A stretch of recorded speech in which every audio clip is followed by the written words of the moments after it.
সম্মানিত ভিউয়ার্স, আসসালামু আলাইকুম। আমি Kawsar Hossain, electrical and mechanic channel থেকে আজকের এই পর্বে আমি দেখাবো নেক্সিও প্লেন মেশিন NSE75D4 মেশিনের টেক আপ লিভার এবং নিডল বার পজিশন। আপনারা বুঝতে পারতেছেন যে টেক আপ লিভার এবং নিডল বার পজিশন ঠিক নাই। এই পজিশনটা প্রোগ্রাম থেকে ঠিক করা যায়, সেক্ষেত্রে এখন আমি প্রোগ্রাম থেকে ঠিক করে নিব। দেখেন পি বাটনে চাপ দিয়ে ধরে রাখবো। এখন আমি 75 প্রোগ্রাম যাবো। 75 প্রোগ্রাম আগে করা ছিল, সেজন্য এখন এসেছে 75 প্রোগ্রামে যেয়ে এস বাটনে চাপ দেব।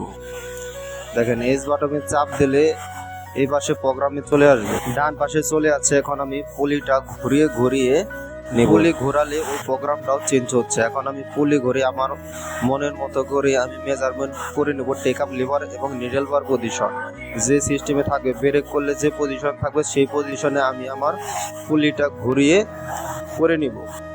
পিছনে পাড়া দিলে যে পজিশন থাকবে সেই পজিশনে আমি এখন ম্যানুয়াল ভাবে করে নিচে। দেখেন আমার প্রোগ্রামটা চেঞ্জ, প্রোগ্রামের অপশনও চেঞ্জ হচ্ছে। মূলত এই পজিশনেই থাকে, যেহেতু আমরা ব্রেক করলে সিজার মারার পরে।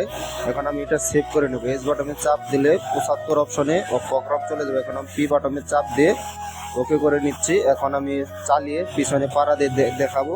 দেখেন আমার এখন প্রোগ্রামটা ঠিক আছে, যে পজিশনে নিয়ে রাখছিলাম সেই পজিশনে আছে। এরকম পজিশন সিনক্রোনাইজার থেকে নেওয়া যায়, প্রোগ্রাম থেকে করে দেখালাম। ধন্যবাদ সকলকে, আসসালামু আলাইকুম।